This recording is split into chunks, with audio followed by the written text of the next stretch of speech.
हुकूमत ने 33 बिल पार्लियामान से पास करवाए हैं। अपोजिशन कहती है कि वो इसे सुप्रीम कोर्ट में चैलेंज करेगी।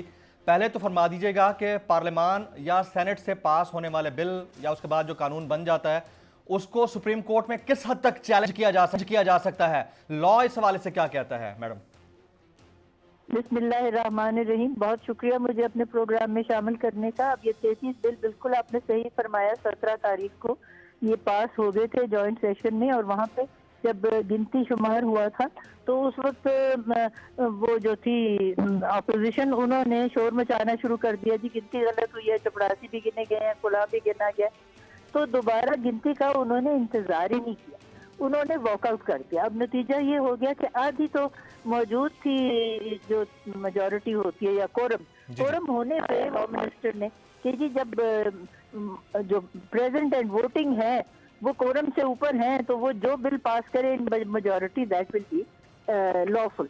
तो अब उन्होंने वो 33 बिल जो इतनी देर से पड़े हुए थे वो सारे पास करा लिए, और मैं समझती हूँ बहुत सारे तो अवामी मफाद के बिल थे और वो ऐसे भी थे जिसमें अपोजिशन का भी इंटरेस्ट था, और बल्कि उन्होंने टेबल किए हुए थे, लेकिन उन्होंने इंतजार न किया और वो सारे पास हो गए। और फिर कल के दिन जो सेनेट का सेशन हुआ था उसमें भी उन्होंने 4 बिल पास करा लिए, क्योंकि अपोजिशन के हालात ज्यादा है वहाँ तादाद, लेकिन जब वो ना करे तो उनके सारे और तावन ना करें तो फिर नतीजा सही होता है। देखिए, आप अपना हक खुद छोड़ दें। अब सुप्रीम कोर्ट की बात आपने जी। अगर इसमें से कोई कानून ऐसा है जो अवामी मफाद के हक में नहीं है तो यकीनन सुप्रीम कोर्ट में जाने का उनका हक है, और अगर वो जाएंगे तो सुप्रीम कोर्ट इसको लिटिगेशन के तौर पे टेकअप कर सकता है अपनी ओरिजिनल ज्यूरिसडिक्शन में भी। और अगर उनको मालूम हो कि कोई ऐसी बात है, जैसे उन्होंने एक एंटी रेप लॉ जो पास कराया है उसमें कहा है कि जी केमिकल कैस्ट्रेशन हो सकती है। अब केमिकल कैस्ट्रेशन जो है ये एक बड़ी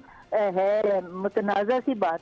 अगर सुप्रीम कोर्ट समझे कि ये नहीं है कौमी मफाद में तो ये स्ट्राइक डाउन भी हो सकता है। लेकिन अगर समझे कि ये आप कदा कलामी की इबादत, ये जो केमिकल कैस्ट्रेशन की आप बात कर रही हैं, ये जुमले निकाल दिए गए हैं उस बिल में से क्योंकि इस्लामी नजरियाती काउंसिल ने इसके ऊपर अपने तहफ़्फ़ुज़ात दिए थे और वो निकाल दिए गए हैं। अब जो बिल पास हुआ है पार्लियामान से उसमें केमिकल कैस्ट्रेशन की बात नहीं है, ये मैं ऐड कर दूं आपकी बात। अच्छा हुआ आपने मेरी तस्दीक कर दी, क्योंकि मुझे पता है ओरिजिनल बिल में तो था। और अगर ये कायम रहता ना तो 5 लोगों के साथ ये वाकया होता ना, आप यकीन जानिए पाकिस्तान में कभी होना ही नहीं था और चाइल्ड अब्यूज भी नहीं होनी थी। चले, अब जो अल्लाह ताला को मंजूर होता है और जो आवाम चाहती है वही होता है, और अगर इस्लामिक आइडियोलॉजी काउंसिल समझती है कि इसमें मुल्क की बेहतरी है तो जो चाहे वो करें। राइट। अच्छा मैम, आपने अभी एक बड़ी जबरदस्त बात कही कि कोई अगर बिल अवाम के मफाद में नहीं हो तो उसको सुप्रीम कोर्ट में सुना जा सकता है, लेकिन पैरामीटर क्या होगा, तय कौन करेगा कि कौन सा बिल अवाम के मफाद में है कौन सा नहीं है? अपोजिशन तो कहती है कि इनमें से अक्सर बिल्स या कवानीन जो बनने जा रहे हैं या बन चुके हैं वो उनके मफाद में नहीं है, पब्लिक के मफाद में नहीं है और ये शब खून मारा गया है। तो ये तय कौन करेगा? How to determine that?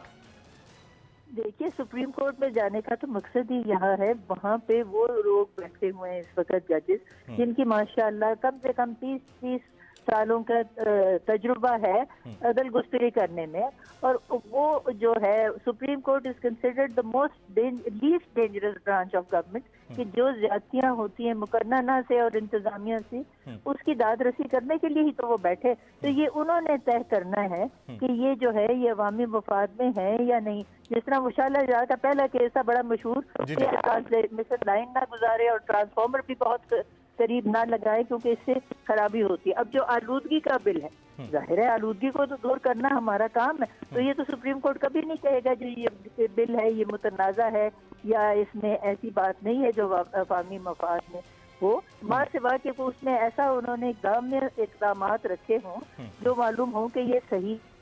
बस यही तो सारा है मामला। राइट। मैं एक और आखिरी सवाल आपसे करूंगा।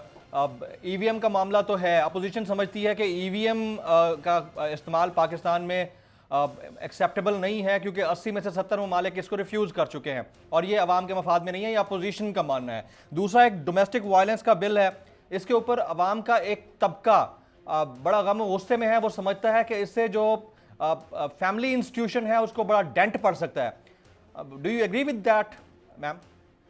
اب یہ دیکھیے جی، میرا اس کے ساتھ اتفاق کرنا یا نہ کرنا یہ ضروری نہیں ہے، یہ اتفاق کرنا عوام کا ہے کام. اور یہ بات جو آپ نے الیکٹریکل ووٹنگ مشین کی بات کی ہے، یہ دیکھیں کچھ ملکوں میں یہ کامیاب ہوئی ہے، کچھ ملکوں میں یہ ناکام ہو چکی ہے. اب election commission is one of those organization which is institutional institution جن کا یہ اختیار ہے یہ ان چیزوں پہ فیصلہ کرے. تو اول تو یہ جائے گا الیکشن کمیشن کے پاس کہ یہ صحیح ہوا ہے یا غلط ہوا ہے، اور جو بھی فیصلہ کرے گی الیکشن کمیشن کی، اس کی اپیل لائی کرتی ہے سپریم کورٹ. دیکھیں سارا دنیا کا ڈیٹا بھی اکٹھا کرتی ہیں، پھر وہ دیکھتی ہیں کہ یہ جو الیکٹرانک مشین ہے یہ ہمارے یہاں لوگوں کے لیے فائدہ مند ہے، سہولت ان کو میسر کرے گی نہیں. پھر وہ اوورسیز پاکستانیز کو ووٹ دینے کے جو مسئلہ ہے وہ بھی بنا ہوا ہے. پھر ڈومیسٹک وائلنس کا آپ نے جیسے کہا، ڈومیسٹک وائلنس تو ہمارے یہاں اتنی ہے کہ جس کی انتہا نہیں ہوتی، اور عورتوں کو تو سمجھا جاتا ہے کہ وہ ایک اشیاء کے ضمن میں آتی ہیں اور وہ انسانیت کے زمرے سے ہی خارج ہے. تو اس طرح کا جو لا ہے وہ تو ہمارے لیے بہت ضروری ہے. لیکن پھر دوبارہ اس کو جو ہے فیصلہ کرنا علماء حضرات جو اپنے آپ کو سمجھتے ہیں کہ ہم حرف آخر ہے یہ اپنا رائے دے دیں گی، تو پھر یہ سپریم کورٹ میں جائے گا، اور جو بھی سمجھتا ہے کہ یہ غلط ہے وہ اس کے بارے میں اپنی دلائل پیش کرے گا اور سپریم کورٹ فیصلہ کرے گا کہ یہ واقعی ڈومیسٹک وائلنس ایسی چیز ہے جس کو ہم نے روکنا ہے. میری ذاتی رائے، کیونکہ میں خاتون ہوں، میں تو یہی سمجھتی ہوں کہ اس کو ہم نہیں روکیں گے تو ہمارا ملک ترقی کیسے کرے گا.